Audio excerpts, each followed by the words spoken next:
En 1998, el legendario geógrafo Julián Acosta participó en una misión de búsqueda en el campo de hielo patagónico sur, un territorio tan vasto como implacable. Durante 47 días, lo que comenzó como un despliegue controlado para localizar a un explorador perdido, se transformó en una secuencia de decisiones fallidas, señales ignoradas y una progresiva pérdida de control sobre la realidad misma. La operación, respaldada por la tecnología más avanzada de la época y la experiencia de un equipo de élite, se desvió de su curso de una manera que los manuales de supervivencia no podían prever. Cada jornada erosionaba la confianza en los instrumentos y en la lógica humana, sustituyéndola por una duda paralizante.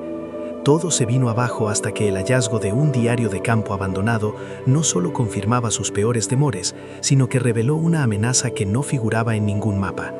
¿En qué momento una misión de rescate deja de ser una operación y se convierte en una rendición silenciosa? Antes de revelar lo que se encontró en el último diario de a bordo, comenta desde dónde estás viendo este documental y suscríbete al canal. Los detalles que siguen fueron omitidos del informe oficial por considerarse demasiado perturbadores. La misión tenía un objetivo claro: rescatar a un joven y arrogante explorador que, intentando batir un récord de travesía en solitario, había desaparecido sin dejar rastro. El equipo de Acosta, compuesto por veteranos de la montaña, sentía una mezcla de deber profesional y un profundo desprecio por la imprudencia que había forzado aquella peligrosa movilización. Desde el principio, ignoraron las advertencias de los escasos pobladores de la zona, pastores y guardias fronterizos, que hablaban del hielo no como un lugar, sino como una entidad consciente que a veces elige con quién se queda. El conflicto inicial no fue contra el clima, sino contra una creciente sensación de que las reglas de la física y la orientación ya no se aplicaban en aquel desierto blanco. Julián Acosta, a sus 58 años, era la personificación del control. Un hombre cuya vida entera había sido una cruzada contra lo desconocido, dedicando décadas a cartografiar los rincones más inaccesibles de la Patagonia con una precisión casi militar. Su reputación era la de una autoridad incontestable en supervivencia y orientación, un pilar de lógica en un entorno caótico. Sin embargo, en esta misión, su herramienta más fiable, su propia mente, comenzó a fallar. Sufría lapsos de memoria inexplicables, confundiendo días y rutas. Veía puntos de referencia, picos y formaciones rocosas que no existían en sus propios mapas, para luego verlos desvanecerse. Lo más aterrador para él no era que sus brújulas fallaran, sino la convicción creciente de que el propio norte magnético se estaba desplazando, jugando con él. Su lucha ya no era contra el frío o el agotamiento, sino contra la disolución de su identidad, contra el colapso del hombre que creía poder medir y conquistar cualquier territorio. El equipo que acompañaba a Julián reflejaba esta fractura interna. Mateo, su segundo al mando, un joven que lo idolatraba, inicialmente atribuía los errores de su mentor al estrés y la presión de una misión de alto perfil.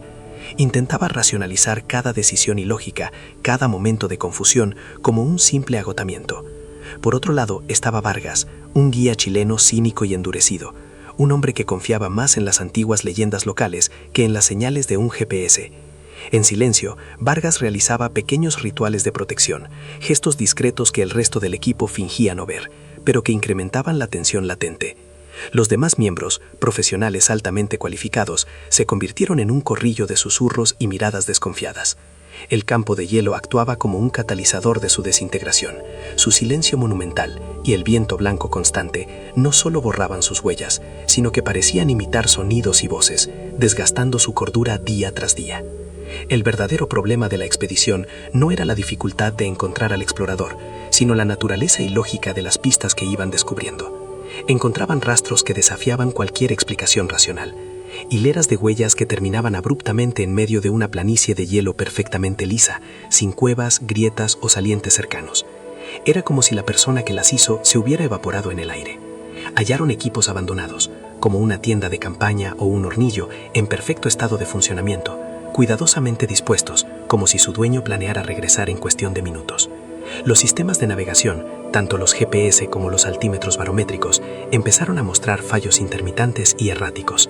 Las lecturas de altitud variaban en cientos de metros en cuestión de segundos, y las coordenadas GPS se volvían inestables, saltando de un punto a otro en un radio de varios kilómetros, haciendo imposible establecer una posición fiable. Esta inconsistencia técnica se convirtió en el epicentro del conflicto. Julián Acosta, El hombre que había dibujado muchos de esos mapas se negaba a aceptar que la topografía no correspondía con sus registros. Se aferraba a la idea de un fallo masivo y simultáneo de todos los equipos, una posibilidad estadísticamente improbable.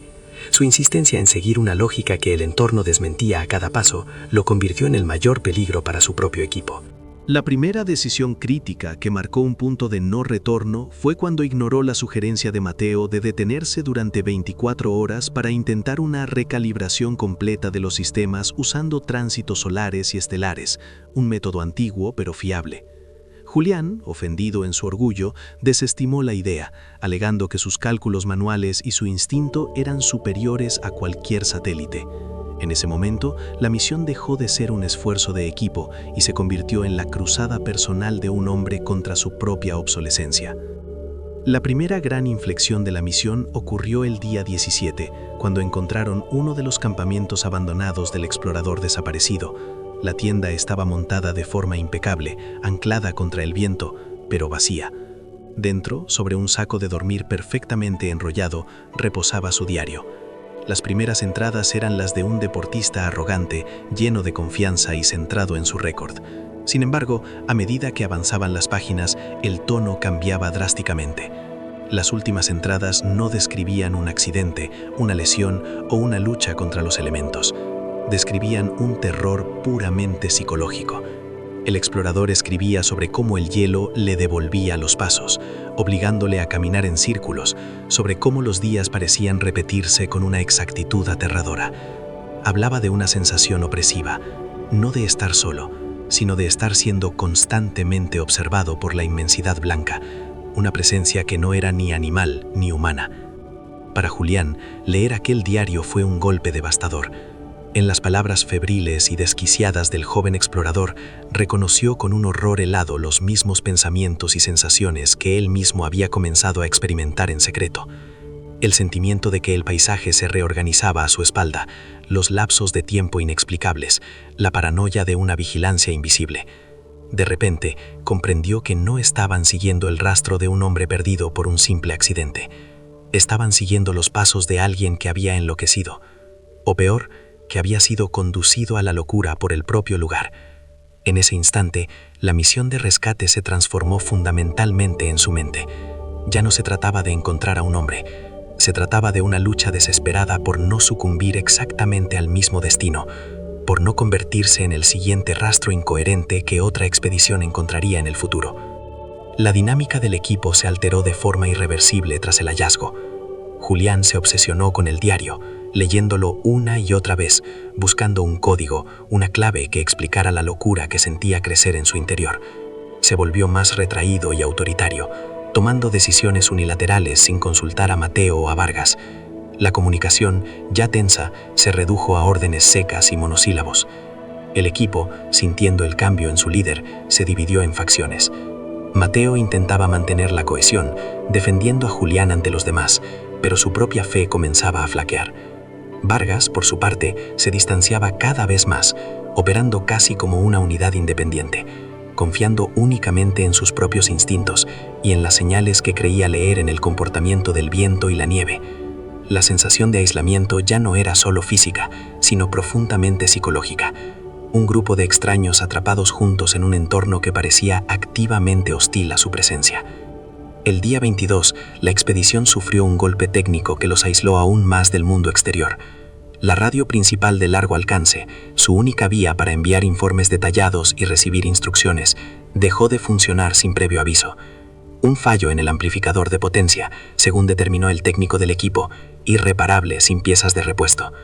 Aún conservaban un receptor de baliza de emergencia y una radio secundaria capaz de recibir transmisiones meteorológicas, pero habían perdido la capacidad de comunicarse bidireccionalmente. Estaban sordomudos ante el mundo. La base de operaciones solo sabría que algo iba mal si no recibían su informe programado, pero para entonces podrían pasar días cruciales. Esta pérdida de contacto eliminó cualquier posibilidad de solicitar una evacuación o de compartir sus descubrimientos anómalos. La presión sobre Julián se multiplicó. Ahora, cada decisión no solo afectaba a la misión, sino que era definitiva e irrevocable. La tensión entre Julián y Vargas llegó a un punto de ruptura. Vargas, basándose en la observación del comportamiento anómalo de las aves y en la extraña coloración del cielo, insistía en que debían buscar refugio de inmediato, anticipando una tormenta blanca de proporciones inusuales. Julián, consultando su barómetro y los partes meteorológicos recibidos por la radio secundaria, que no indicaban nada fuera de lo normal, desestimó la advertencia de Vargas como superstición primitiva. Acusó al guía chileno de sabotear la moral del equipo con sus cuentos de viejas. La discusión, llevada a cabo a gritos contra el viento, fracturó definitivamente la cadena de mando. La mitad del equipo, agotada y asustada, se puso instintivamente del lado de la experiencia ancestral de Vargas, mientras que la otra mitad se mantuvo leal a la autoridad, aunque errática, de Acosta. La expedición se partió en dos voluntades opuestas, unidas solo por la misma cuerda. El desgaste físico se hizo evidente y brutal. La dieta de alimentos liofilizados, aunque calóricamente suficiente, no podía compensar el gasto energético extremo de moverse a través de nieve profunda a temperaturas bajo cero. Los hombres perdieron peso de forma alarmante, sus rostros se volvieron demacrados y sus movimientos lentos y pesados. El frío constante provocaba dolores articulares y el riesgo de congelación era una amenaza perpetua. Pequeños errores, como no secar adecuadamente un guante, podían tener consecuencias catastróficas. Psicológicamente, el entorno homogéneo y la falta de estímulos visuales nuevos empezaron a causar un efecto similar a la privación sensorial. Algunos miembros reportaron alucinaciones auditivas leves, oír música lejana o susurros indistinguibles en el silbido del viento. La fatiga crónica embotaba el juicio, haciendo que tareas rutinarias, como montar una tienda o leer un mapa, requirieran un esfuerzo de concentración hercúleo. El equipo se estaba desmoronando física y mentalmente. El día 28 ocurrió el evento más desconcertante hasta la fecha. Tras lo que, según los registros de Julián, habían sido 3 días de avance constante hacia el norte, el equipo se topó con los restos de uno de sus propios campamentos. Las marcas en la nieve, los pequeños restos de basura y la disposición de las rocas usadas como anclajes eran inconfundibles. Era el mismo lugar donde habían pernoctado la noche del día 25. La paranoia se apoderó del grupo. Habían caminado en un círculo perfecto durante 3 días a pesar de las constantes comprobaciones de brújula y GPS. Julián, visiblemente alterado, insistió en que debía ser un error de navegación, una desviación causada por la deriva magnética. Sin embargo, Vargas ofreció una explicación mucho más siniestra, susurrando que no eran ellos los que se movían en círculos, sino que el propio hielo los estaba haciendo retroceder, reorganizando el paisaje a su alrededor para confundirlos y atraparlos. Ante esta anomalía geográfica inexplicable, Julián tomó otra decisión crítica que selló el destino de la expedición. En lugar de intentar recalcular su posición o admitir la posibilidad de estar perdidos, se encerró en su tienda durante horas con sus mapas y el diario del explorador. Cuando salió, su rostro mostraba una extraña y alarmante serenidad. Anunció que había descubierto la lógica del lugar y que para avanzar debían abandonar las rutas convencionales. Trazó un nuevo rumbo que, sobre el papel, parecía suicida. Se adentraba aún más en una región no cartografiada de glaciares y grietas. Además, impuso un racionamiento de alimentos aún más estricto, basado en la premisa de que el viaje sería mucho más largo de lo previsto. No ofreció explicaciones detalladas, simplemente exigió obediencia. La confianza del equipo en él se evaporó por completo, sustituida por un miedo palpable hacia su líder. La tormenta que Vargas había predicho finalmente llegó, pero fue peor de lo que nadie podría haber imaginado. No fue una simple ventisca, fue un fenómeno de una violencia inaudita. El viento blanco alcanzó velocidades de huracán, arrancando anclajes y amenazando con desgarrar las tiendas. La temperatura se desplomó a niveles extremos y la visibilidad se redujo a 0 absoluto. El sonido era ensordecedor, un rugido constante que borraba cualquier otro ruido y hacía imposible la comunicación, incluso a gritos dentro de la misma tienda.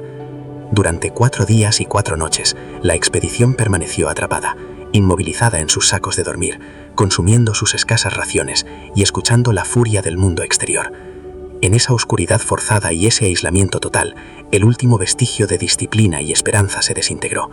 Cada hombre se enfrentó en solitario a la certeza de que el mundo que conocían había desaparecido más allá de las delgadas paredes de nylon de sus refugios. Cuando la tormenta finalmente amainó en el 5.º día, el silencio que la sucedió fue casi tan aterrador como el estruendo anterior. Al salir de las tiendas, se encontraron con un mundo completamente transformado. La topografía había cambiado de forma radical. Colinas de nieve que habían servido como puntos de referencia habían desaparecido y nuevas dunas de hielo de decenas de metros de altura bloqueaban el horizonte. Las grietas que habían bordeado con cuidado se habían cerrado, mientras que otras nuevas, inmensas y traicioneras, se habían abierto donde antes había terreno seguro. El camino por el que habían llegado, la ruta de regreso que mantenían como su única esperanza, había sido borrado por completo. No había rastro de su paso ni del mundo que habían dejado atrás. El campo de hielo los había redibujado, encerrándolos en un laberinto blanco y sin memoria. Estaban geográfica y psicológicamente aislados de una manera absoluta. Fue en ese momento de desesperación total cuando Julián Acosta reunió a los hombres que quedaban y pronunció las palabras que marcarían su punto de no retorno definitivo. Con una calma que helaba la sangre, anunció que cualquier intento de regresar o de luchar contra el entorno era inútil. «Este lugar tiene sus propias reglas», afirmó, con la mirada perdida en el horizonte blanco, «y la única forma de sobrevivir es aceptarlas». Su plan ya no era excavar, sino adaptarse, dejar de imponer su lógica y empezar a escuchar la del hielo. El suspense no se manifestó en un grito o una discusión, sino en el silencio pesado que siguió a sus palabras. Nadie protestó, nadie hizo preguntas. El agotamiento, el miedo y la extrañeza de las últimas semanas los habían preparado para ese momento. La lucha había terminado. A partir de entonces, dejarían de ser un equipo de rescate para convertirse en algo completamente diferente. La expedición comenzó a moverse de una manera metódica, casi ritualística. Las órdenes ya no se daban con palabras, sino con gestos sutiles que todos parecían comprender instintivamente. Las conversaciones cesaron casi por completo, reemplazadas por un silencio compartido que no era incómodo, sino funcional. Su rutina diaria se transformó en una extraña ceremonia de adaptación. Dejaron de consultar los mapas y los instrumentos de navegación. En su lugar, seguían las indicaciones de Julián, que a su vez parecía guiarse por el movimiento de las nubes, la dirección del viento o la textura de la nieve. No se movían con el objetivo de alcanzar un destino, sino simplemente por el hecho de moverse, de fluir con el paisaje. Era como si estuvieran intentando integrarse en el entorno, volverse parte de él para que dejara de percibirlos como una intrusión. La misión de rescate había muerto, y en su lugar había nacido un lento peregrinaje hacia lo desconocido. Una noche, durante el turno de guardia de Mateo, uno de los miembros del equipo, un geólogo llamado Ramos, desapareció. No hubo gritos, ni lucha, ni rastro alguno. Simplemente ya no estaba en su tienda. Su equipo personal, su saco de dormir y sus pertenencias estaban intactos. Las huellas alrededor del campamento no mostraban a nadie saliendo, solo las pisadas rutinarias de la guardia. Cuando Mateo dio la alarma al amanecer, la reacción del grupo fue lo más inquietante de todo. Nadie organizó una búsqueda. Julián se limitó a mirar el lugar vacío que Ramos había ocupado, asintió lentamente y ordenó al equipo que recogiera el campamento para seguir adelante. No se mencionó su nombre, no hubo preguntas ni lamentos. Fue una ausencia aceptada con una pasividad aterradora, como si entendieran que el hielo simplemente lo había reclamado y que resistirse o buscarlo era una violación de las nuevas reglas que ahora gobernaban sus vidas. Los últimos registros del diario de a bordo de la expedición, recuperados años después de forma fragmentaria, reflejan esta desintegración de la lógica y el propósito. Las entradas de Julián se vuelven cada vez más escasas y crípticas. Abandona el lenguaje técnico y las coordenadas geográficas. En su lugar, utiliza frases poéticas y abstractas para describir el paisaje, refiriéndose al hielo como una memoria blanca o al viento como la voz que borra los nombres. La última entrada legible, fechada aproximadamente 10 días después de la desaparición de Ramos, no contiene ninguna referencia a la posición, el estado de los suministros o un plan de acción. Consiste en una única y escalofriante frase: «Hemos dejado de contar los días. El norte ya no es un punto, es un estado. Por fin, estamos aprendiendo a quedarnos quietos». Después de esa anotación, solo hay páginas en blanco, como si el acto de registrar la realidad se hubiera vuelto irrelevante o imposible. La expedición Acosta nunca regresó.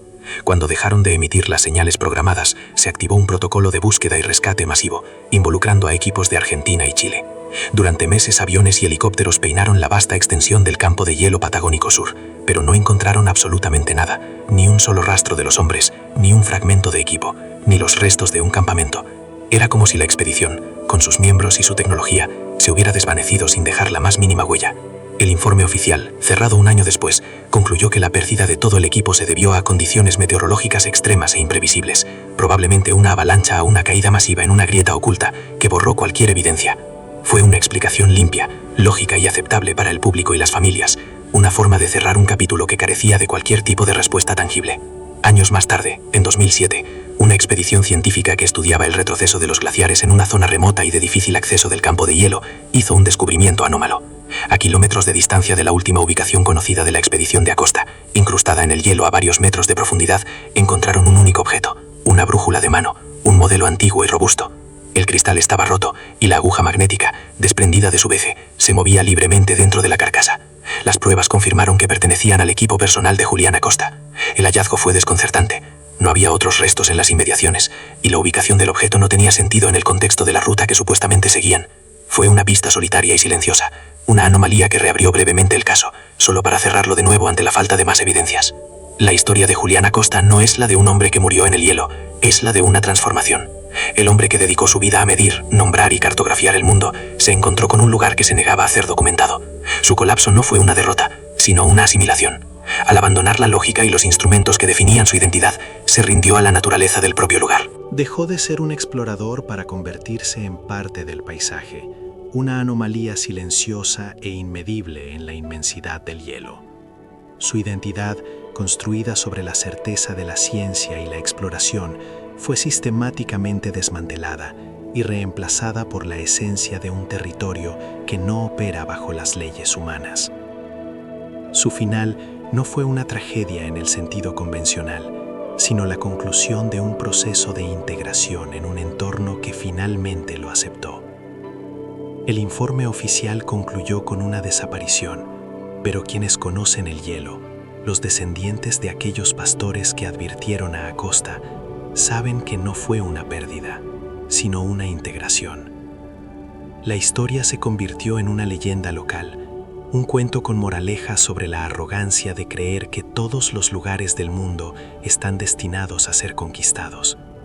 Julián Acosta no se perdió, encontró su lugar definitivo en un mapa que nadie más podrá leer jamás. Su legado no está en los mapas que dibujó, sino en el espacio en blanco que su expedición dejó atrás. Un recordatorio inquietante de que hay fronteras que no se cruzan con tecnología o valentía, sino con una rendición total de lo que significa ser humano. El campo de hielo patagónico sur guarda sus secretos, y a veces también se queda con sus exploradores. Si crees que no toda expedición termina cuando se archiva el informe, comparte este video. Suscríbete para más registros reales que nunca debieron ser ignorados.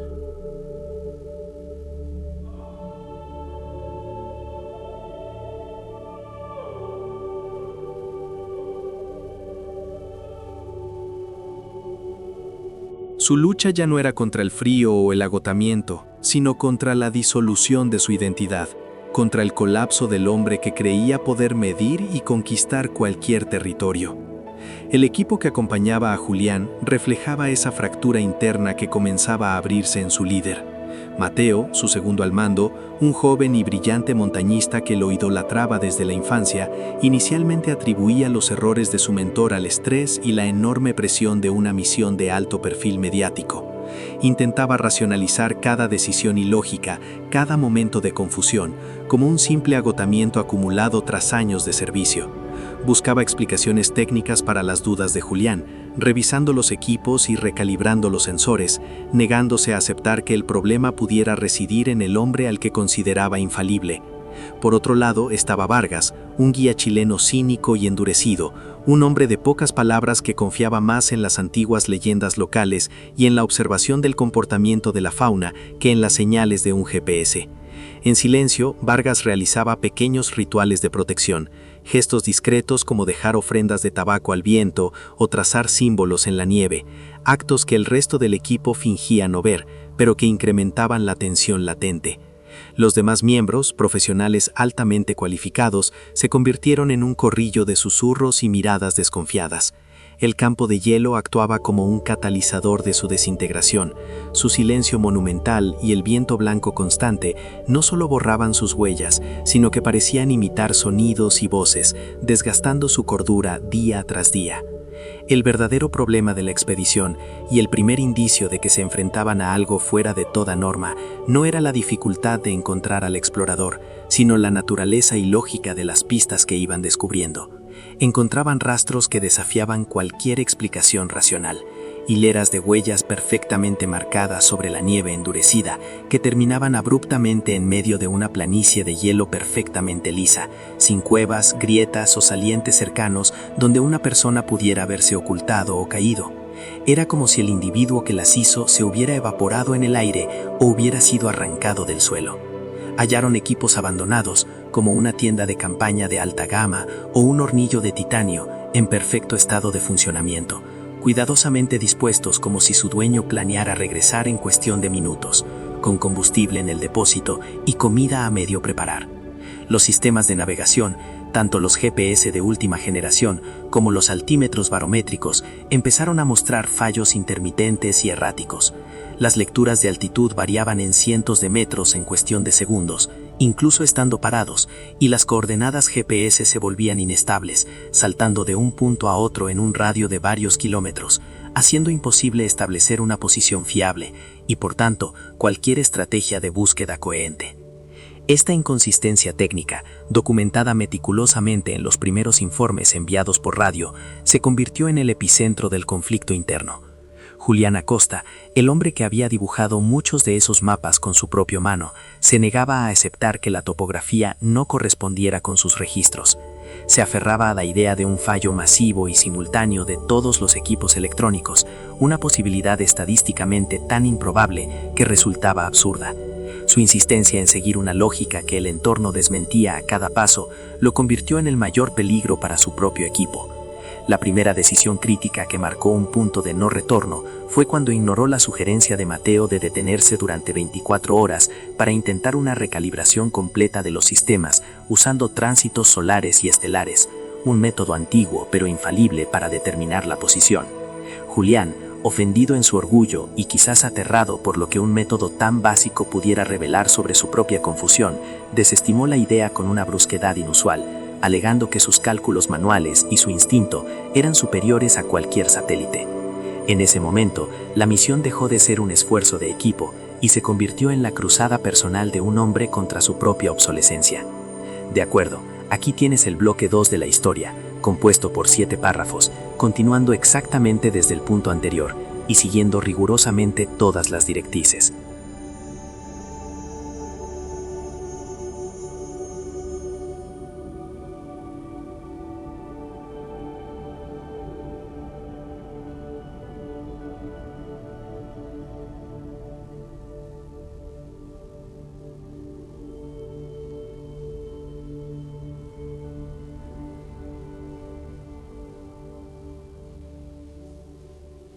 Esta pulcritud contrastaba de forma macabra con el hecho de que su ocupante llevaba semanas desaparecido en uno de los entornos más letales del planeta.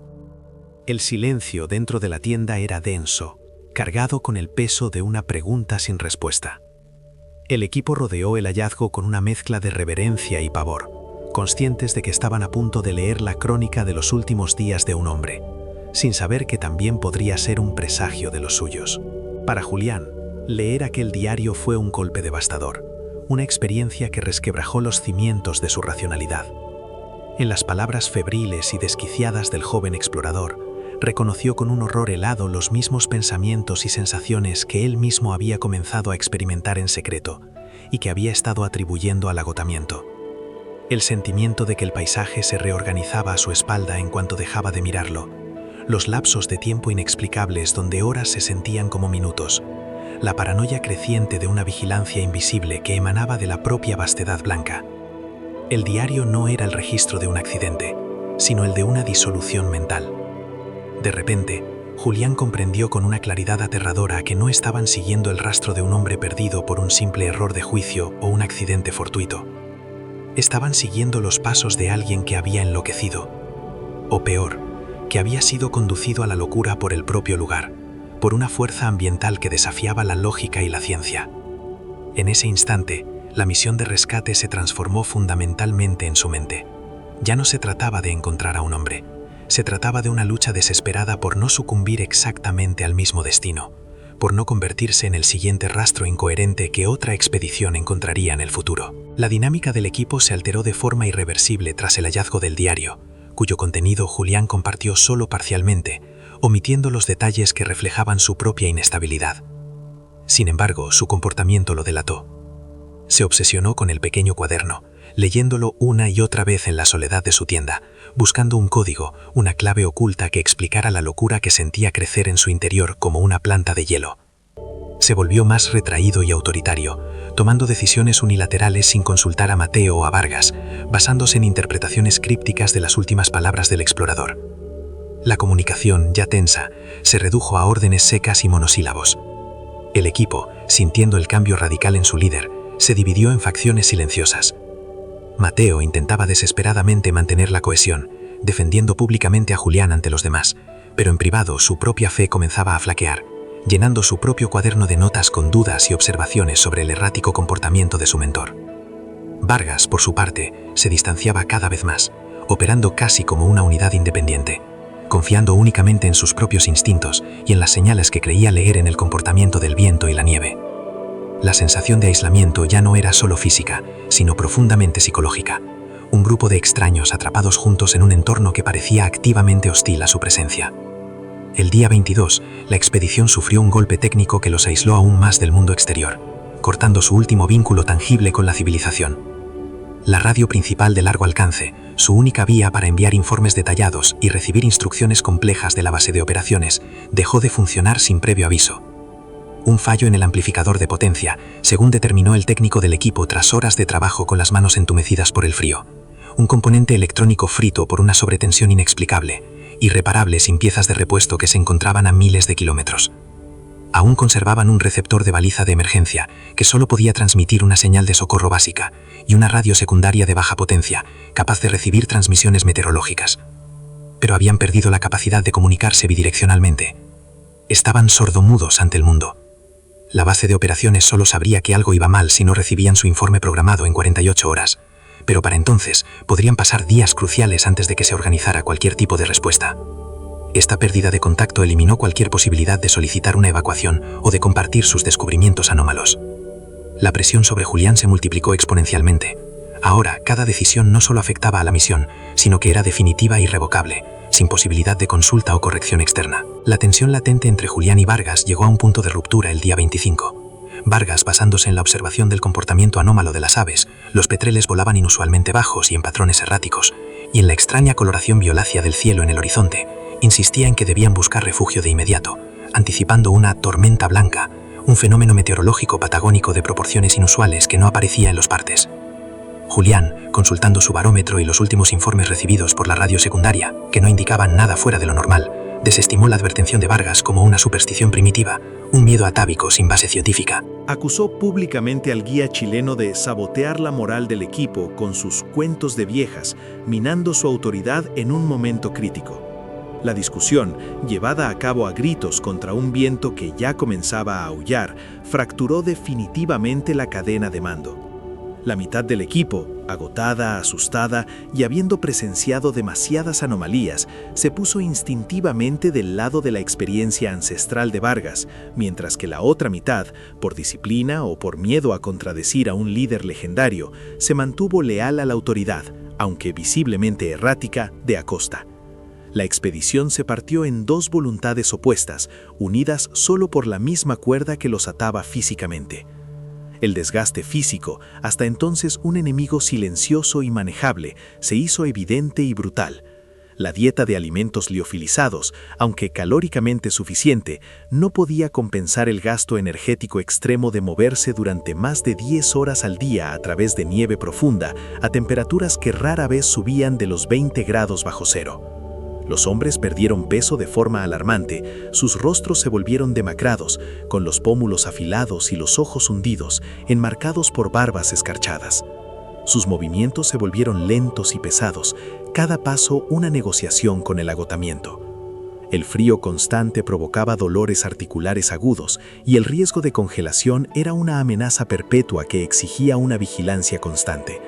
Pequeños errores, como no secar adecuadamente un guante durante la noche o dejar una mínima porción de piel expuesta al viento, podían tener consecuencias catastróficas, llevando a la amputación o la muerte.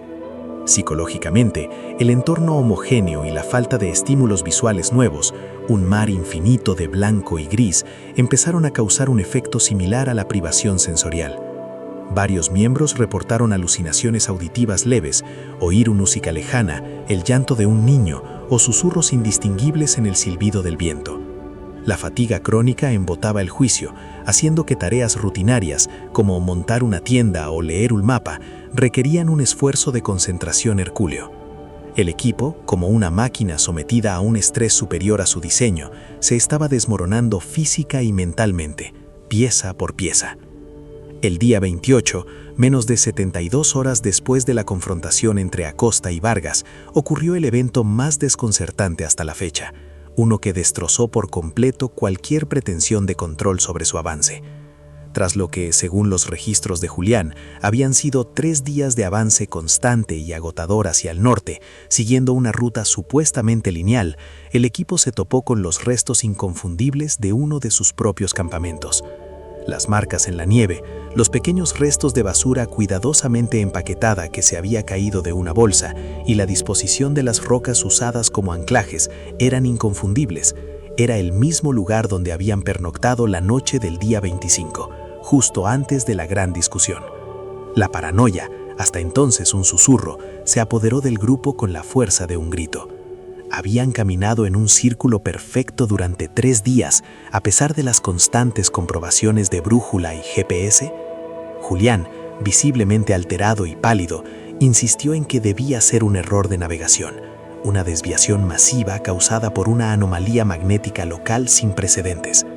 Sin embargo, Vargas, con una calma aterradora, ofreció una explicación mucho más siniestra, susurrando a quienes quisieron escucharle que no eran ellos los que se movían en círculos, sino que el propio hielo los estaba haciendo retroceder, reorganizando el paisaje a su alrededor para confundirlos y atraparlos. De acuerdo, aquí tienes el bloque 3 de la historia, compuesto por 7 párrafos, continuando exactamente desde el punto anterior y siguiendo rigurosamente todas las directrices. 1. Ante la anomalía geográfica inexplicable de haber regresado a su propio campamento, Julián Acosta tomó la decisión crítica que sellaría el destino de la expedición. En lugar de intentar recalcular metódicamente su posición, admitir la posibilidad de estar fundamentalmente perdidos o, sobre todo, escuchar las ominosas advertencias de Vargas, se encerró en su tienda durante casi 12 horas, permitiendo solo que le pasaran raciones de comida y agua caliente.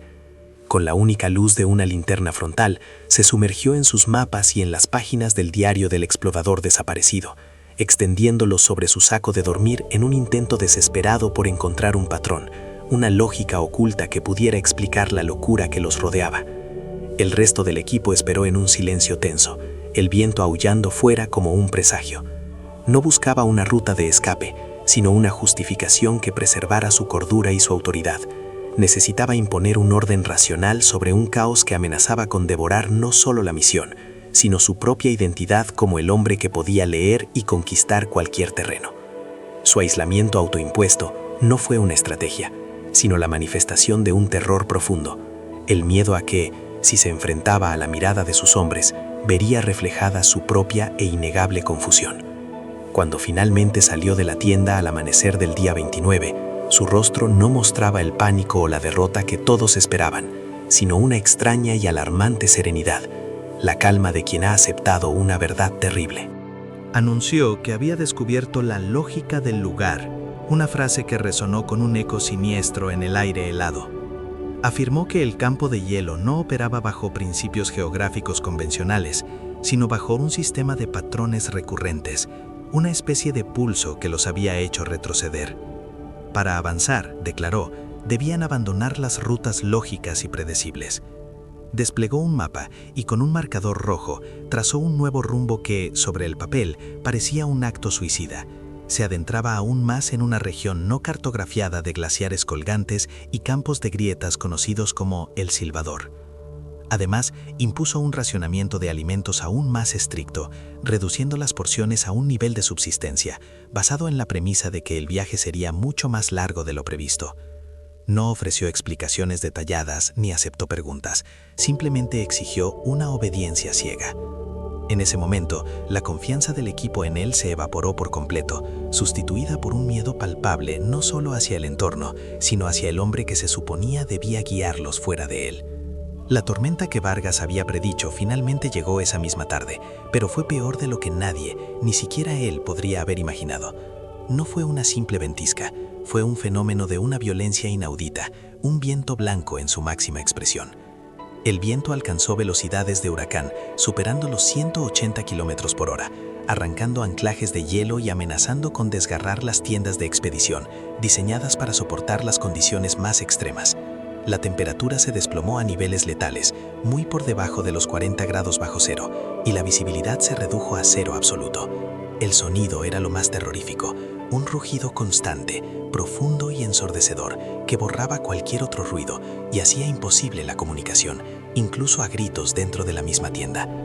Durante 4 días y 4 noches, la expedición permaneció atrapada, inmovilizada en sus sacos de dormir, consumiendo sus escasas raciones frías y escuchando la furia del mundo exterior, mientras las paredes de nylon se abombaban y crujían bajo la presión. En esa oscuridad forzada y ese aislamiento total, el último vestigio de disciplina y esperanza se desintegró. Cada hombre se enfrentó en solitario, en la claustrofobia de su refugio, a la certeza de que el mundo que conocían había desaparecido más allá de esas delgadas paredes. Cuando la tormenta finalmente amainó en la mañana del 5.º día, el silencio que la sucedió fue casi tan aterrador como el estruendo anterior. Era un silencio absoluto, pesado, como si el propio aire se hubiera solidificado. Al salir de las tiendas, cubiertas por metros de nieve nueva, se encontraron con un mundo completamente transformado. La topografía había cambiado de forma radical e irreconocible. Colinas de nieve que habían servido como puntos de referencia durante días habían desaparecido, aplanadas por el viento. Nuevas dunas de hielo de decenas de metros de altura bloqueaban el horizonte en direcciones donde antes no había nada. Las grietas que habían bordeado con extremo cuidado se habían cerrado, selladas por la nieve compactada, mientras que otras nuevas, inmensas y traicioneras, se habían abierto donde antes había terreno que consideraban seguro. El camino por el que habían llegado, la ruta de regreso que mantenían como su única y frágil esperanza, había sido borrado por completo. No había rastro de su paso, ni del mundo que habían dejado atrás. El campo de hielo los había redibujado, encerrándolos en un laberinto blanco y sin memoria. Estaban geográfica y psicológicamente aislados, de una manera que ningún entrenamiento podría haber preparado. Fue en ese momento de desesperación total, de pie en medio de un paisaje alienígena que había sido su ruta de escape tan solo unos días antes, cuando Julián Acosta reunió a los hombres que quedaban y pronunció las palabras que marcarían su punto de no retorno definitivo. Con una calma que helaba la sangre, una aceptación que bordeaba la locura, anunció que cualquier intento de regresar o de luchar contra el entorno era inútil y, peor aún, una provocación. Este lugar tiene sus propias reglas, afirmó, con la mirada perdida en el horizonte blanco, sus palabras apenas un susurro que el viento gélido se llevaba. Y la única forma de sobrevivir es aceptarlas. Su plan ya no era escapar, sino adaptarse, dejar de imponer su lógica y empezar a escuchar la del hielo. El suspenso no se manifestó en un grito o una discusión, como había ocurrido con Vargas, sino en el silencio pesado y denso que siguió a sus palabras. Nadie protestó, nadie hizo preguntas. El agotamiento extremo, el miedo visceral y la extrañeza de las últimas semanas los habían vaciado de toda voluntad de resistencia. La lucha había terminado. A partir de ese momento, dejarían de ser un equipo de rescate para convertirse en algo completamente diferente. La expedición comenzó a moverse de una manera metódica, casi ritualística, despojada de cualquier urgencia o propósito aparente. Las órdenes ya no se daban con palabras, que se habían vuelto superfluas y ruidosas en la inmensidad, sino con gestos sutiles que todos parecían comprender instintivamente. Las conversaciones cesaron casi por completo, reemplazadas por un silencio compartido que no era incómodo, sino funcional, una forma de conservar energía y agudizar los sentidos. Su rutina diaria se transformó en una extraña ceremonia de adaptación. Dejaron de consultar los mapas, que ahora eran reliquias de un mundo que ya no existía, y los instrumentos de navegación fueron guardados en el fondo de las mochilas. En su lugar, seguían las indicaciones de Julián, que a su vez parecía guiarse por el movimiento de las nubes lenticulares, la dirección del viento o la textura de la nieve bajo sus pies. No se movían con el objetivo de alcanzar un destino, sino simplemente por el hecho de moverse, de fluir con el paisaje en un peregrinaje sin fin. Era como si estuvieran intentando integrarse en el entorno, volverse parte de él para que dejara de percibirlos como una intrusión, como una anomalía que debía ser corregida. La misión de rescate había muerto, y en su lugar había nacido una lenta procesión hacia el corazón de lo desconocido. Una noche, aproximadamente una semana después de la tormenta, durante el turno de guardia de Mateo, uno de los miembros del equipo, un geólogo experimentado llamado Ramos, desapareció. No hubo gritos, ni signos de lucha, ni rastro alguno que indicara un accidente. Simplemente ya no estaba en su tienda cuando llegó el relevo. Su equipo personal, su saco de dormir y todas sus pertenencias estaban intactos, cuidadosamente ordenados. Las huellas alrededor del campamento no mostraban a nadie saliendo, solo las pisadas rutinarias de la guardia y el patrón del viento sobre la nieve. Cuando Mateo dio la alarma al amanecer, con la voz quebrada por el pánico, la reacción del grupo fue lo más inquietante de todo. Nadie organizó una partida de búsqueda, nadie gritó su nombre en el silencio. Julián se limitó a mirar el lugar vacío que Ramos había ocupado en la tienda, asintió lentamente como si confirmara una expectativa, y ordenó al equipo que recogiera el campamento para seguir adelante. No se mencionó el nombre del desaparecido, no hubo preguntas ni lamentos. Fue una ausencia aceptada con una pasividad aterradora, como si todos entendieran que el hielo simplemente lo había reclamado, y que resistirse o buscarlo era una violación de las nuevas y terribles reglas que ahora gobernaban sus vidas. ¿De acuerdo? Aquí tienes el bloque 4 de la historia, compuesto por 7 párrafos, continuando exactamente desde el punto anterior y siguiendo rigurosamente todas las directrices. La desaparición de Ramos no fue registrada como una crisis, sino como un dato. Para Julián Acosta, inmerso ya en una lógica que operaba en los márgenes de la razón, el evento no fue una pérdida trágica, sino la confirmación de su nueva y aterradora hipótesis. El campo de hielo no eliminaba a sus intrusos mediante la violencia de avalanchas o grietas, sino a través de un proceso de borrado sutil, reclamando a aquellos que no lograban sincronizarse con su ritmo inescrutable. Esta interpretación, que nunca verbalizó pero que se reflejaba en sus acciones, lo llevó a su primera gran tentativa de corrección tras la tormenta. Decidió que el error no había sido el avance, sino la falta de observación. Implementó un nuevo protocolo. Cada anomalía, cada distorsión sensorial, cada evento inexplicable, ya no sería un obstáculo a evitar, sino un punto de datos a estudiar. La expedición se transformó en un laboratorio móvil. Dejaron de intentar trazar una ruta de escape para empezar a mapear la fenomenología de su propia desintegración. Julián comenzó un nuevo cuaderno de bitácora, reemplazando las coordenadas y las mediciones barométricas por descripciones detalladas de la cualidad del silencio, las variaciones en las alucinaciones auditivas del equipo y los patrones recurrentes en las formaciones de nubes que parecían imitar estructuras artificiales. El equipo, entumecido por el shock y el agotamiento, obedeció con una pasividad casi catatónica, convertidos en sensores humanos para el experimento final de su líder. El primer ensayo de este nuevo paradigma operativo se produjo 2 días después. El equipo detectó un sonido persistente y de baja frecuencia, un zumbido profundo que no parecía transmitirse por el aire, sino que vibraba a través del propio hielo, ascendiendo desde profundidades desconocidas. La reacción inicial, instintiva, fue de alarma y un deseo de alejarse de la fuente. Sin embargo, Julián ordenó detenerse. Siguiendo su nuevo protocolo, desplegaron el equipo sísmico que llevaban para el estudio de glaciares y pasaron 36 horas registrando la vibración. El técnico, con las manos temblando de frío y de miedo, no lograba encontrar una explicación geológica plausible. La frecuencia era demasiado estable, demasiado monótona para ser un movimiento de placas o el crujido del glaciar. Era, según sus notas, estructuralmente artificial. Durante ese día y medio de inmovilidad forzada, la tensión psicológica alcanzó un nuevo pico. Estar quietos, expuestos en la inmensidad blanca mientras el suelo vibraba bajo sus pies, era una forma de tortura. no luchaban contra un enemigo visible, sino que se obligaban a escuchar el latido de un corazón que no debería estar allí. Julián, por su parte, parecía extrañamente energizado, llenando páginas con diagramas y especulaciones sobre cómo aquella vibración podría ser la clave para entender la gramática del lugar. El intento de Julián por sistematizar lo irracional fracasó de una manera que solo sirvió para profundizar el pozo de la desesperanza. La pasividad y la observación no les otorgaron ninguna inmunidad. Por el contrario, parecieron ser interpretadas como un desafío. Al tercer día de estudio del zumbido, el fenómeno se intensificó. La vibración aumentó en amplitud hasta hacer temblar visiblemente los equipos y las tiendas, y fue acompañada por una nueva y desconcertante anomalía visual, una especie de distorsión atmosférica en el horizonte, similar a la reverberación del calor sobre el asfalto, pero que ocurría a 30 grados bajo cero.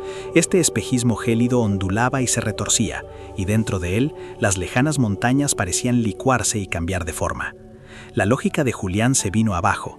Su protocolo de observación no neutralizaba la amenaza, sino que la provocaba, como si su atención estuviera alimentando el fenómeno. La sensación de ser observados se transformó en la certeza de estar siendo puestos a prueba por una inteligencia vasta e incomprensible.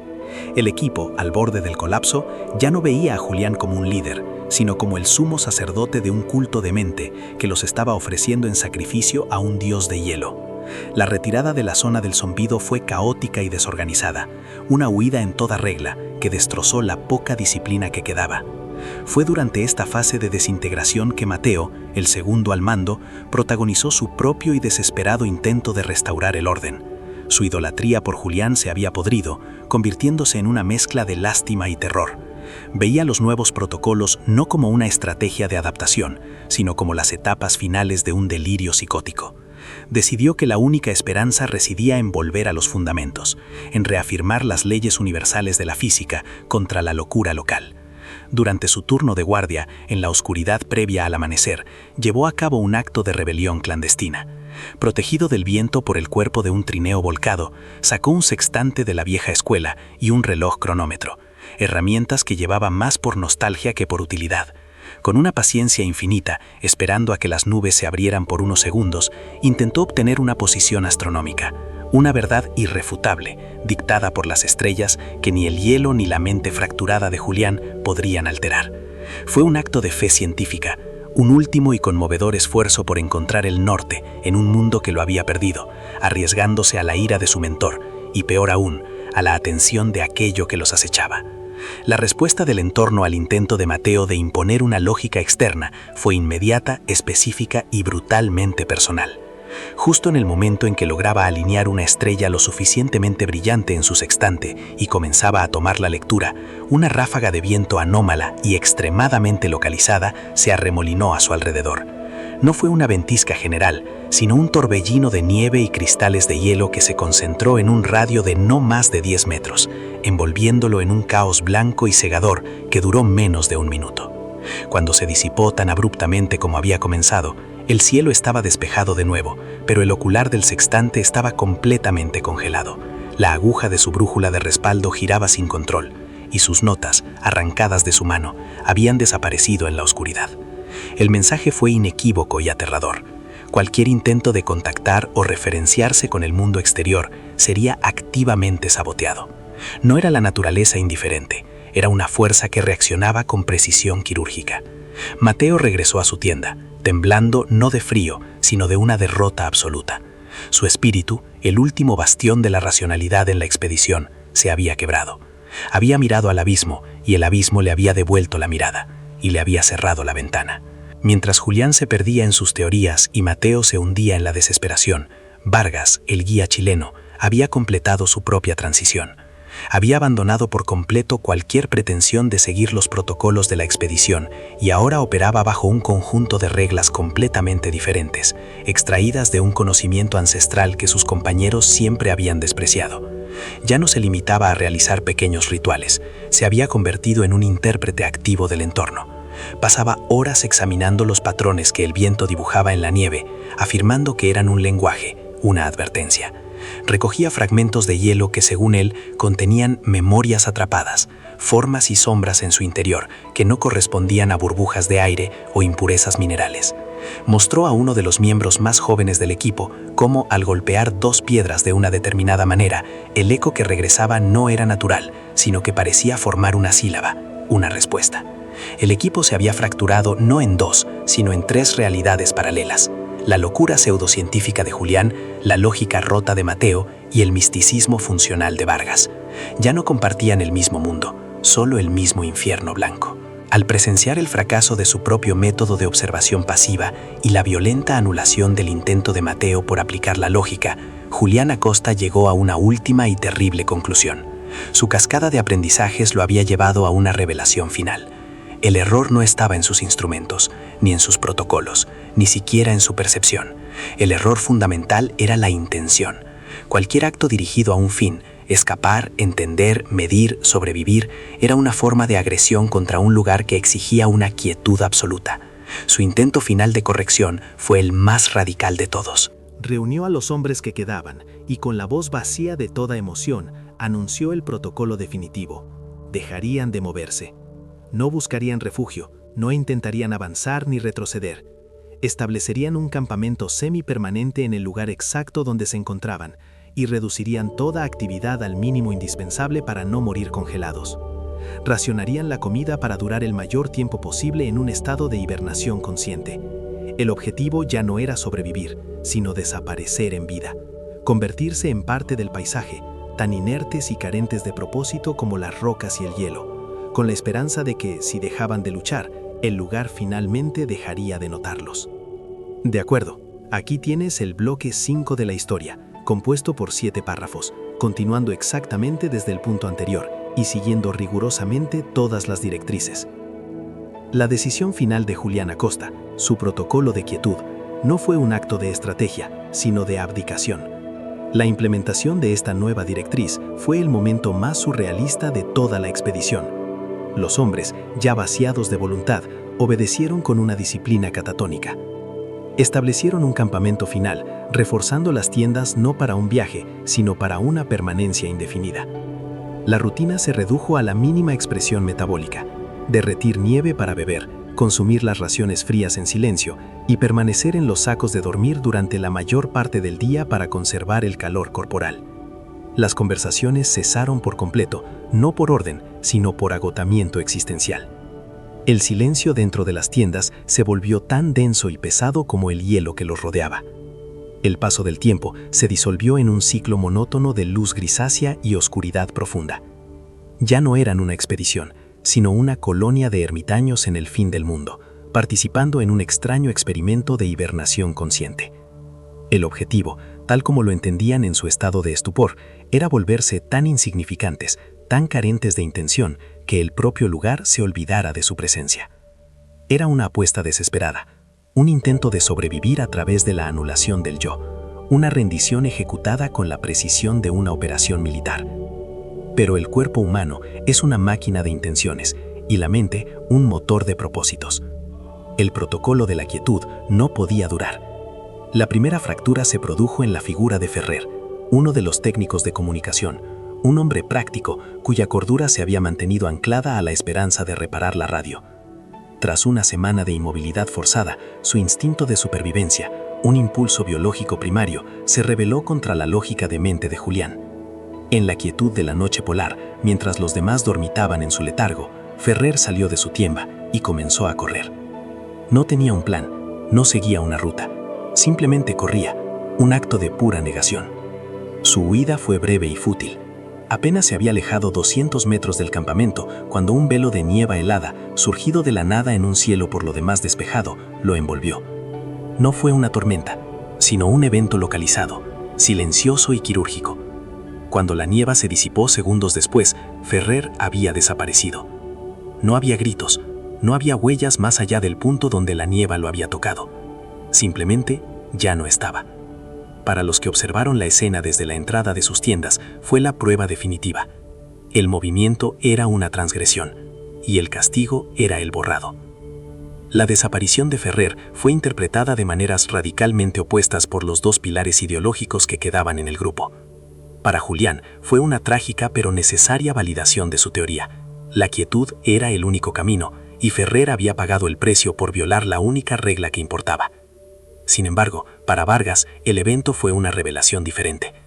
Él no vio un castigo, sino una ejecución torpe, el resultado de moverse sin permiso, sin entendimiento. Su propia interpretación del entorno le decía que el hielo no exigía inmovilidad, sino una forma diferente de movimiento, un flujo en sintonía con sus ritmos ocultos.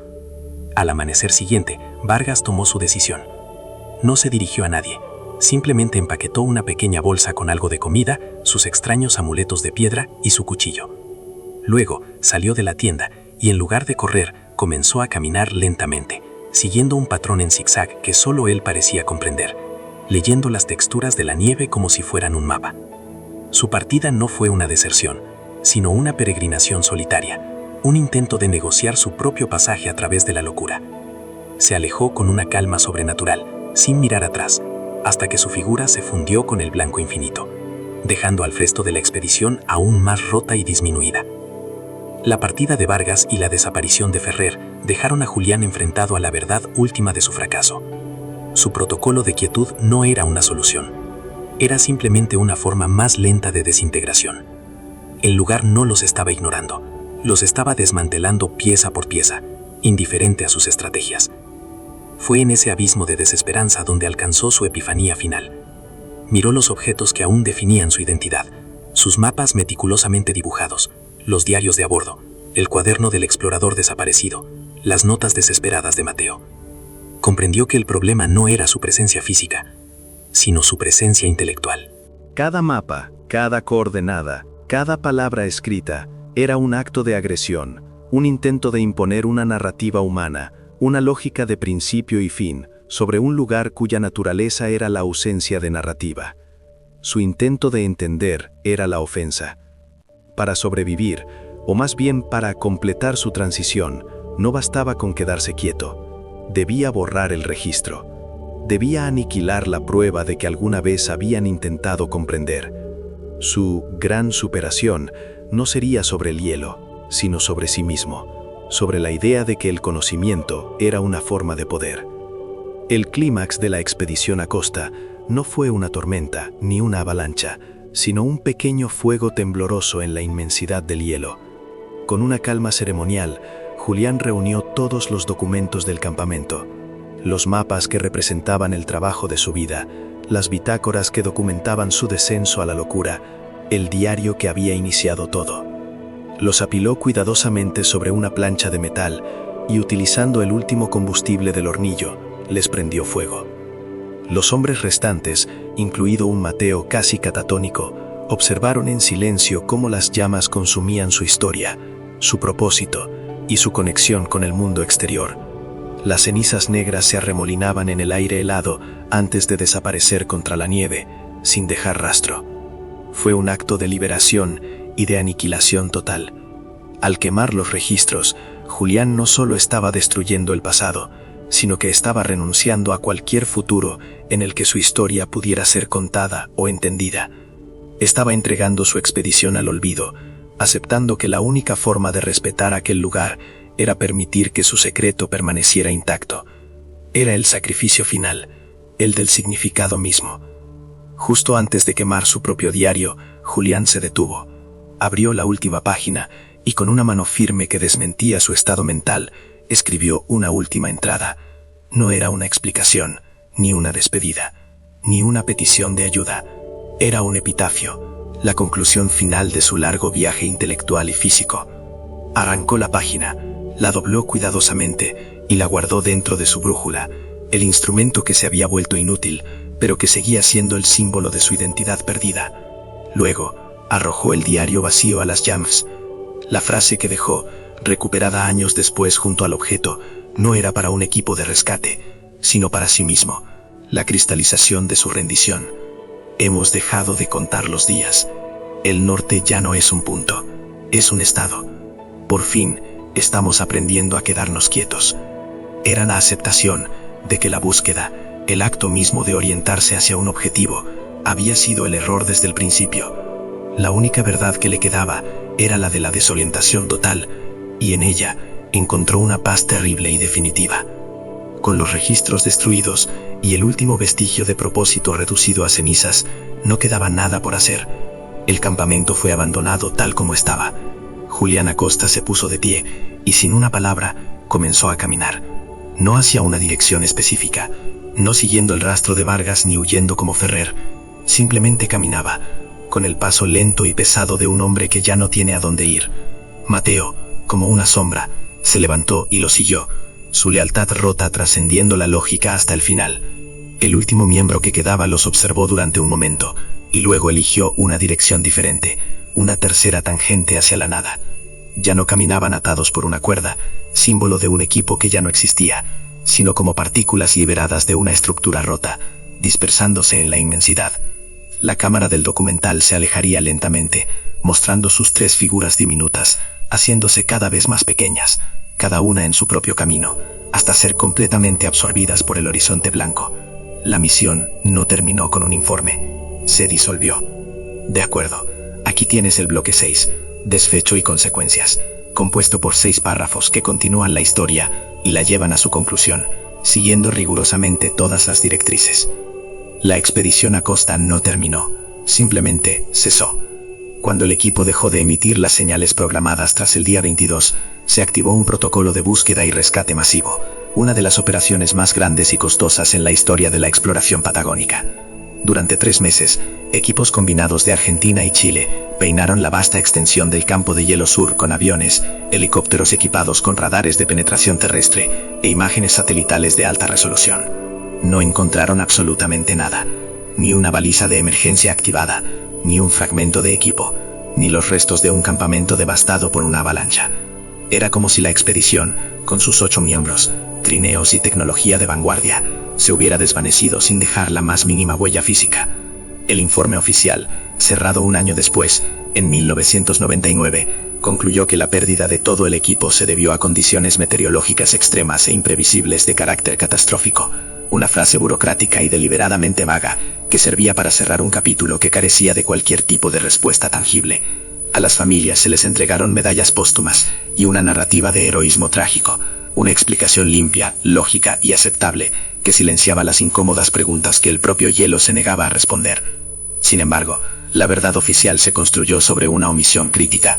En la 4ª semana de búsqueda, un equipo de rescate helitransportado de la Gendarmería Nacional Argentina, aprovechando una ventana de buen tiempo inusualmente larga, logró aterrizar cerca de la última posición teórica de la expedición. Allí encontraron el campamento final. La escena, documentada en un rollo de película que más tarde sería clasificado, contradecía frontalmente la narrativa de un desastre natural. Las tiendas, aunque cubiertas de nieve, estaban perfectamente ancladas y estructuralmente intactas. Dentro, los sacos de dormir estaban extendidos y el equipo personal cuidadosamente organizado. Había raciones de comida a medio consumir, pero no había signos de lucha, de una partida apresurada o del caos asociado a una tormenta violenta o una avalancha. Era un campamento abandonado con una calma inquietante. El informe de campo del piloto describía la escena como si sus ocupantes hubieran decidido salir a dar un paseo y simplemente no hubieran regresado. Esta evidencia, que sugería un evento no violento pero inexplicable, fue relegada a un anexo técnico del informe final y nunca se hizo pública, pues habría una línea de investigación que ninguna institución estaba preparada para seguir. De los registros que sí sobrevivieron, las transmisiones de radio de los primeros 22 días fueron sometidos a un escrutinio que buscaba más confirmar una conclusión que encontrar la verdad. Los informes iniciales de Julián sobre las fallas de los GPS y las discrepancias topográficas fueron catalogados como errores de equipo inducidos por estrés y bajas temperaturas extremas. Las notas cada vez más preocupadas de Mateo, que en sus últimas comunicaciones había empezado a cuestionar el estado mental de Acosta, fueron interpretadas como los efectos del mal de altura y el aislamiento prolongado. Se creó una narrativa de un líder legendario superado por las circunstancias, llevando a su equipo a un error fatal. Los datos anómalos, las descripciones de huellas que terminaban en la nada o de equipos encontrados en perfecto estado fueron sistemáticamente filtrados o reinterpretados como percepciones alteradas por la fatiga. La historia de la expedición Acosta fue archivada no como un misterio, sino como un caso de estudio sobre el error humano en entornos extremos, una lección de manual que ignoraba deliberadamente cada página que no encajaba en su índice. De los 3 hombres que se dispersaron en el blanco, solo uno regresó al mundo de los mapas y las fronteras. 6 meses después de que la búsqueda oficial fuera cancelada, una patrulla fronteriza chilena encontró a un hombre vagando en estado de shock cerca del fiordo Falcón. Estaba demacrado, con signos de congelación severa en manos y rostro, y sufría de una desnutrición extrema. Era Vargas, pero el hombre que encontraron no era el guía cínico y resiliente que había partido con Acosta. No pudo ofrecer un relato coherente de lo sucedido. Sus declaraciones, registradas en cintas de audio posteriormente desacreditadas, eran una mezcla inconexa de frases en español, yagán y tehuelche. Hablaba de caminar sin hacer ruido para que el hielo no despierte, de seguir las líneas que solo se ven cuando el viento sopla del sur, y de un fuego frío que borraba los recuerdos. Fue diagnosticado con un trastorno de estrés postraumático severo y psicosis reactiva, y pasó el resto de sus días en una institución psiquiátrica en Punta Arenas. Su supervivencia, en lugar de arrojar luz, se convirtió en la anomalía más perturbadora de todas, un testimonio viviente de una locura que era más fácil de archivar que de comprender. Años más tarde, en 2007, una expedición científica internacional que estudiaba el retroceso de los glaciares en una zona remota y de difícil acceso del campo de hielo hizo un descubrimiento que reabrió brevemente el caso. A más de 70 kilómetros de distancia de la última ubicación conocida de la expedición de Acosta, incrustado en el hielo a varios metros de profundidad, un geólogo noruego encontró un único objeto, una brújula de mano, un modelo antiguo y robusto. El cristal estaba roto y la aguja magnética, desprendida de su eje, se movía libremente dentro de la carcasa. Las pruebas confirmaban que pertenecía al equipo personal de Julián Acosta. El hallazgo fue desconcertante. No había otros restos en las inmediaciones y la ubicación del objeto no tenía sentido en el contexto de la ruta que supuestamente seguían, ni podía explicarse por el movimiento natural del glaciar. Al examinarla, descubrieron en su interior, doblada y protegida, la página arrancada del diario de Julián. Su última frase, "El norte ya no es un punto, es un estado", se convirtió en una leyenda susurrada entre exploradores, la clave críptica de un enigma que solo se profundizaba con cada nueva pista. La historia de Julián Acosta no es la de un hombre que murió en el hielo, es la de una transformación. El hombre que dedicó su vida a medir, nombrar y cartografiar el mundo, se encontró con un lugar que se negaba a ser documentado, un territorio que respondía a la observación con la disolución. Su colapso no fue una derrota, sino una asimilación. Al quemar sus mapas y abandonar la lógica que definía su identidad, se rindió a la naturaleza del propio lugar. Dejó de ser un explorador para convertirse en parte del paisaje, una anomalía silenciosa e inmedible en la inmensidad del hielo. El informe oficial concluyó con una desaparición, pero quienes conocen el hielo, los descendientes de aquellos pastores que le advirtieron, saben que no fue una pérdida, sino una integración. El campo de hielo patagónico sur guarda sus secretos y a veces también se queda con sus cartógrafos, no como prisioneros, sino como la última y definitiva adición a sus mapas en blanco. De acuerdo, aquí tienes el bloque 7, conclusión y mensaje final, compuesto por 5 párrafos que concluyen la historia, continuando exactamente desde el punto anterior y siguiendo rigurosamente todas las directrices. El legado de la expedición Acosta no se encuentra en los archivos oficiales, sino en el silencio que dejó tras de sí.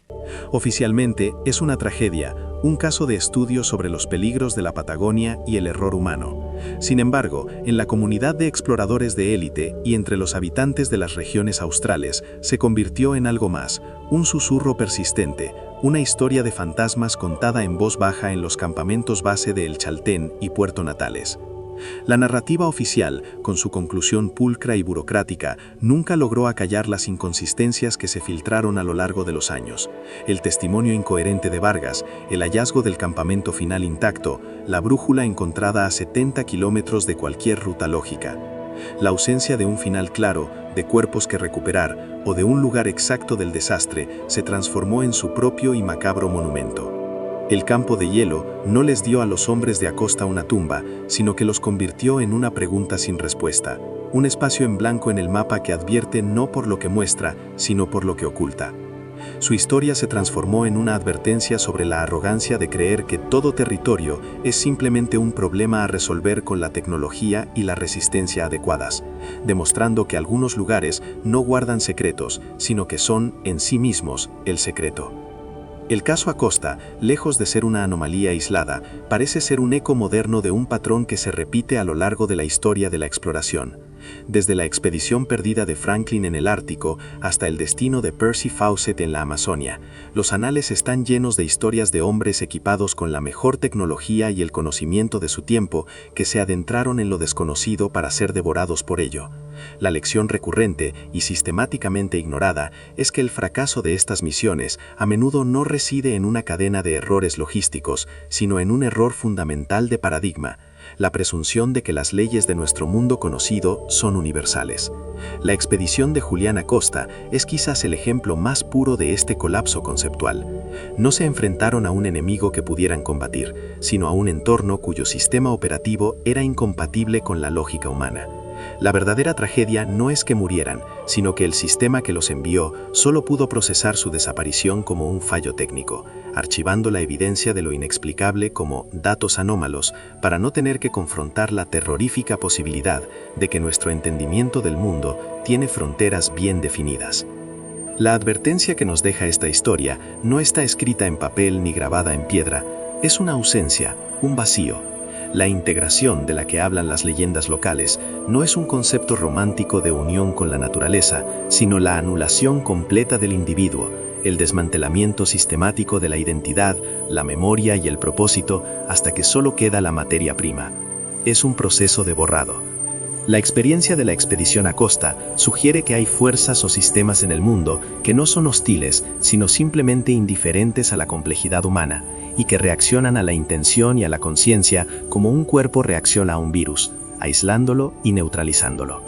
La lección principal para quienes intentan explorar lo que no quiere ser encontrado es que el mayor peligro no es perderse físicamente, sino perder la estructura misma de la realidad que te define. La brújula de Julián, con su aguja rota y su nota críptica, no es una pista, es la lápida de un concepto. Simboliza el momento en que un hombre se dio cuenta de que la búsqueda de una dirección era el problema, no la solución. Quizás la lección más profunda que Julián Acosta aprendió en sus últimos días fue una lección de cartografía.